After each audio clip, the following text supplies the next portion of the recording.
Assalamualaikum warahmatullahi wabarakatuh. Perkenalkan, nama saya Ramdhani Aziz Praptana. Saya dari kelas 4802. Di sini mata kuliah aplikasi perkantoran.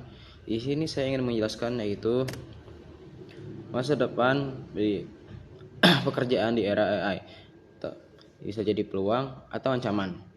Dibuat oleh Ramdhani Aziz Praptana dengan NIM 70708240068. Nah, di sini ada tempat halaman rumah dibagi dua di 7 poin, yaitu ada pendahuluan, revolusi teknologi di dunia kerja, peluang yang ditawarkan oleh AI, ancaman dari AI terhadap pekerjaan itu sendiri, lalu yang kelima ada bagaimana manusia bisa beradaptasi, yang keenam kesimpulan, dan yang terakhir penutup. Oke, langsung saja kita mulai dari bagian pendahuluan.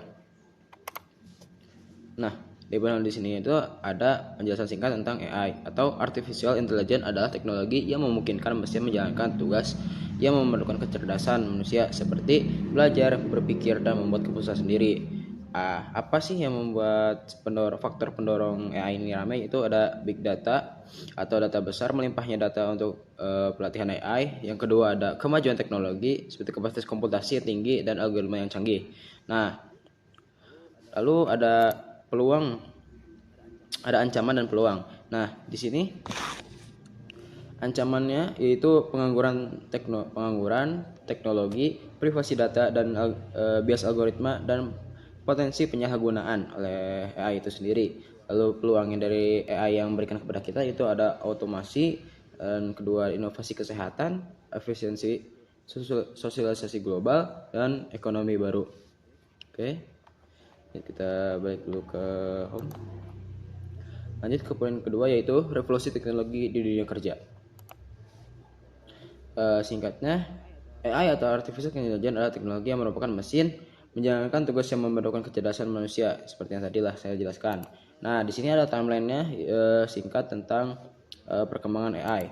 Dimulai dari tahun 1760, yaitu revolusi industri 1.0, yaitu mekanisme produksi menggunakan tenaga air dan uap. Nah, lalu yang kedua itu ada pada tahun revolusi industri 2.0 1870 sampai 1914, yaitu elektrifikasi dan jalur produksi.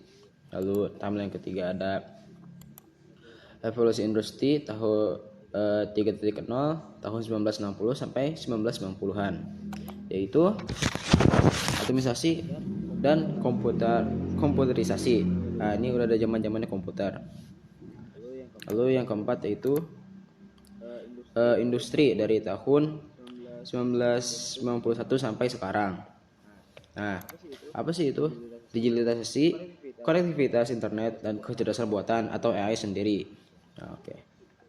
Kita balik ke rumah. Lanjut ke poin yang ketiga, yaitu peluang yang ditawarkan oleh AI itu sendiri.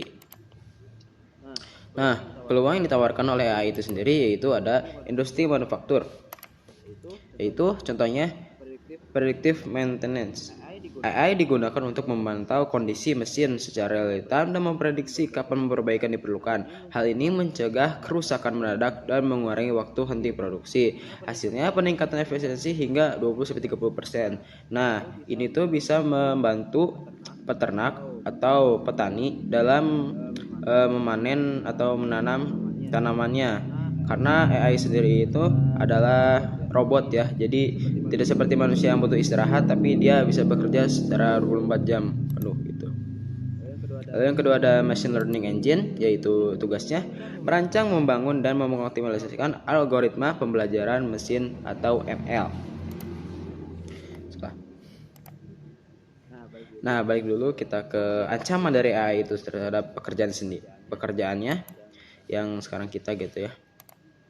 Nah, yang pertama apa sih yang AI itu berbahaya kepada pekerjaan kita? Yang pertama ada otomisasi dan hilangnya pekerjaan tradisional, mengacu pada proses di mana teknologi, terutama yang berbasis AI, menggantikan tugas-tugas sebelumnya dilakukan oleh manusia, terutama pekerjaan manual atau rutin. Seperti salah contohnya di sini ada sopir bus ataupun kasir. Nah, sopir bus sendiri itu kan biasanya mengantar suatu tujuan mengantar suatu barang ke tujuan tertentu yang tujuannya sudah pasti. Itu bisa diganti oleh AI sekarang karena ada automatic driving. Jadi kayak Google Map, diarahin, lalu tujuannya sudah pasti dia akan jalan sendiri gitu. Dan kasir juga bisa digantikan oleh AI, dan itu udah mulai terjadi ya, terutama di Jepang yang kebanyakan toko juga sudah tidak menggunakan pegawai kasir lagi, tapi otomatis mereka bayarnya. Nah, sektor yang rentan di sini ada juga manufaktur, bisa juga. Lalu ada mesin transportasi yang seperti saya tadi sudah jelaskan. Dan yang tadi ketiga juga saya jelaskan, yaitu layanan untuk kasir. Sampai lagi. Guys, kabar ya. Nah, terus bagaimana manusia bisa beradaptasi dari ancaman terhadap pekerjaan tersebut? Nah, di sini ada tips-tipsnya. Yang pertama, upskilling dan reskilling adalah kunci untuk memastikan tenaga kerja tetap relevan di era AI semakin berkembang. Berikut penjelasan mengenai pentingnya pelatihan ulang. Upskilling itu adalah meningkatkan keterampilan yang sudah dimiliki untuk menghadapi tuntunan teknologi baru.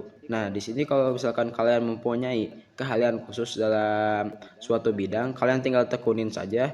Dan jika bidang tersebut tidak bisa digantikan oleh AI, maka peluang kerja kalian akan tetap masih ada walaupun ada AI tersebut. Seperti kayak misalkan tukang coding atau teknik informatika seperti itu. Itu kan mereka yang menjalankan programnya. Jadi orang yang dibalik AI tersebut. Nah, jadi itu otomatis dia itu tidak tergantikan oleh AI itu sendiri karena dia menjalankannya. Lalu yang kedua, reskilling, yaitu mengajarkan keterampilan baru untuk pekerjaan yang berbeda karena pekerjaan lama tergantikan oleh teknologi baru. Jikalau pekerjaan kalian yang sekarang tergantikan oleh AI, kalian harus bisa mencari pekerjaan yang lebih relevan untuk masa depan kalian, yang dimana pekerjaan tersebut belum bisa digantikan oleh AI. Oke. Lanjut, nah ini terakhir kesimpulan, yaitu kesimpulannya dari yang materi saya telah jelaskan, yaitu pertama, AI bisa membawa peluang besar jika dikelola dengan baik. Yang pertama yaitu ada efisiensi dan produktivitas, dan saya jelaskan tadi. Yang kedua itu inovasi teknologi. Yang ketiga, ekonomi baru. Yang keempat, penyelesaian masalah global. Nah, terus di sini tantangan yang dapat diminimalkan dengan kolaborasi dan adaptasi dari AI itu sendiri. Yang pertama, kolaborasi antar pemerintah, industri, dan akademisi, membuat regulasi yang adil dan inovasi teknologi yang bertanggung jawab. Jadi kita di sini harus bekerja sama dengan pemerintah untuk bagaimana kita bisa memanfaatkan AI tersebut. Tapi di Indonesia susah ya. Terus yang kedua ada secara global, menyepakati standar etika dan keamanan AI di seluruh dunia. Adaptasi, pelatihan ulang, reskilling yang menyiapkan tenaga kerja untuk peran baru yang diciptakan oleh AI itu sendiri. Pendidikan teknologi, mengurus akses pendidikan teknologi sejak dini untuk menciptakan generasi yang menghadapi era AI. Regulasi dinamis, kebijakan yang fleksibel untuk mengikuti perkembangan AI.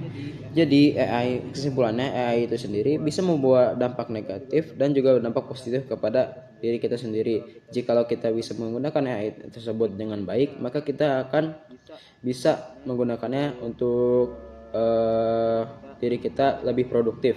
Nah, sedangkan kebalikannya, jika kita tidak bisa mendapatkan AI itu dengan benar, maka AI itu akan memperbudak kita sendiri. Nah, seperti itu. Kita yang malah yang bodoh jadinya. Baik, mungkin itu saja ya yang saya bisa sampaikan. Terima kasih atas perhatiannya. Akhirul kalam. Wassalamualaikum warahmatullahi wabarakatuh.